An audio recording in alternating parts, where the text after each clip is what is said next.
അശോക് ഏട്ടന്റെ കരിയറിന്റെ തുടക്കം മുതൽ സിദ്ദീഖ് ലാൽ കൂട്ടായ്മയുടെ ഒരു സൗഹൃദം ഇങ്ങനെ നിറഞ്ഞു നിൽക്കുന്നു. അവരുടെ ഒരു പിന്തുണയും ഒക്കെ കൂടെ ഉണ്ടായിരുന്നു. ആ സൗഹൃദത്തിനെ കുറിച്ച് എന്താണ് നമ്മളോട് ഷെയർ ചെയ്യാനുള്ളത്? സിദ്ദീഖ് ലാലിനെ ആദ്യം ഞാൻ കാണുന്നതും ആ ഞാനിങ്ങനെ ഒറ്റയ്ക്ക് കോമ്പറ്റീഷനൊക്കെ പോകുമ്പോൾ വർഷങ്ങൾക്ക് മുമ്പ് അന്ന് പരേഡൊന്നുമില്ല, മിക്സ് പരേഡൊന്നുമില്ല. ആ അപ്പോൾ സിദ്ദിഖ് ലാല് പ്രോഗ്രാം ചെയ്യുന്നത് ഞാൻ കണ്ടിട്ടുണ്ട്. ഞാൻ കോമ്പറ്റീഷൻ പോകുമ്പോഴും അവരുടെ പ്രോഗ്രാം ഉണ്ടാവും. അപ്പോഴെനിക്ക് ഭയങ്കര ഇഷ്ടമാണ് അവരെ. കാരണം അവർ അവതരിപ്പിക്കുന്ന സ്കിറ്റ് ഓരോ സംഭവങ്ങളും ഭയങ്കര അളവും ഭയങ്കര നീറ്റുമായിരുന്നു.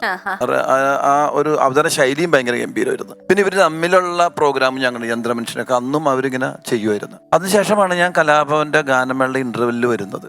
അതിനുമുമ്പ് ഇവരുടെ പരേഡ് കണ്ടിട്ടുണ്ട്. പരേഡ് തുടങ്ങിയ വർഷമൊക്കെ കൊതിയായിട്ടുണ്ട് അവരുടെ കൂടെ ഒന്ന് ഒരു പ്രോഗ്രാം ചെയ്യാൻ പറ്റിയിരുന്നെങ്കിൽ എന്നുള്ള ഒരു കൊതി ഉണ്ടായിരുന്നു.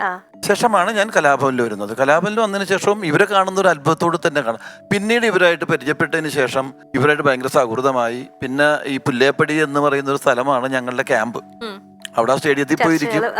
സ്റ്റേഡിയത്തിൽ പോയിരിക്കുന്ന തമാശകൾ പറയും, സംസാരിക്കും. അത് കഴിഞ്ഞ് തിരിച്ചു പോയിട്ട് രാത്രിയാകുമ്പോൾ അവിടുത്തെ ഒരു ഹോട്ടലിൽ നിന്ന് ഒരു ചായയും കുടിച്ച് അവിടെ നിന്ന് പിരിയും. ഇങ്ങനെ കുറേ വർഷങ്ങളോളം. അതിനുശേഷമാണ് കലാഭവൻ വിട്ടിട്ട് അപ്പോഴും ഇവർ സബ്ജക്റ്റുകൾ പറയും. ഇവർ അന്നേ ചെറിയ ചെറിയ സബ്ജക്റ്റുകൾ എഴുതുമായിരുന്നു. അന്ന് പറഞ്ഞ സബ്ജക്റ്റുകളൊക്കെ ഇപ്പോഴും എൻ്റെ മനസ്സിലുണ്ട്.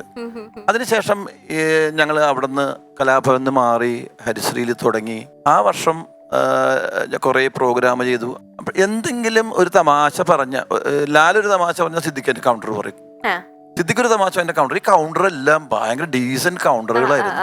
ഇവരുണ്ടാക്കുന്ന ഐറ്റംസും എല്ലാം നല്ല ഗംഭീര സംഭവങ്ങൾ. അങ്ങനെ ഒരു സ്റ്റേജ് ചെയ്യാൻ നേരത്തെ അതിൻ്റെ ഡിസിപ്ലിനും എങ്ങനെയാണ് ഒരു പ്രോഗ്രാം അവതരിപ്പിക്കേണ്ടതെന്നൊക്കെ ഇവരിൽ നിന്ന് കുറേ പാഠങ്ങൾ എനിക്ക് കിട്ടിയിട്ടുണ്ട്. പിന്നീട് ഇവർ ഹരിശ്രീയിൽ നിന്നാണ് ഫാസിൽ സാറിൻ്റെ അസിസ്റ്റന്റ് ഡയറക്ടറായിട്ട് പോകുന്നതും. അതിനുശേഷം പോകുമ്പോൾ തന്നെ എനിക്ക് ഇപ്പോഴും ഓർമ്മയുണ്ട്. ഞാൻ ഹരിശ്രീയിലേക്ക് കയറുന്ന ആ സ്റ്റെപ്പ് ഇങ്ങനെ കയറി ഓഫീസിൻ്റെ അകത്ത് ഇങ്ങനെ കയറുന്ന സ്റ്റെപ്പ് കയറി നിൽക്കുമ്പോൾ ഇവർ താഴെ ഇങ്ങനെ നിന്നിട്ട് എനിക്ക് ഇങ്ങനെ മുകളിലേക്ക് ഇങ്ങനെ കൈ തന്നിട്ട് പടിയിൽ നിൽക്കുമ്പോൾ എന്നിട്ട് ഞങ്ങള് പോവാണ് പാച്ചിക്കട പടത്ത്. പാച്ചിക്കാന്നാ അവർ വിളിക്കണം ഫാസിൽ സാറിന്. ഞങ്ങൾ പോവുകയാണ് വിത്തിൻ 5 years അതിനുള്ളൊരു പടം ഡയറക്റ്റ് ചെയ്തില്ലെങ്കിൽ മാറ്റഡോർ ടെമ്പോയിൽ ഞങ്ങളുടെ സീറ്റ് ഉണ്ടാവണം എന്ന് പറഞ്ഞാണ് അവർ പോകുന്നത്. 5 വർഷത്തിനുള്ള ഒരു പടം ചെയ്തു. റാംജി റാവു സ്പീക്കിംഗ് തന്നെ ഗംഭീരമായിട്ടുള്ള പടം.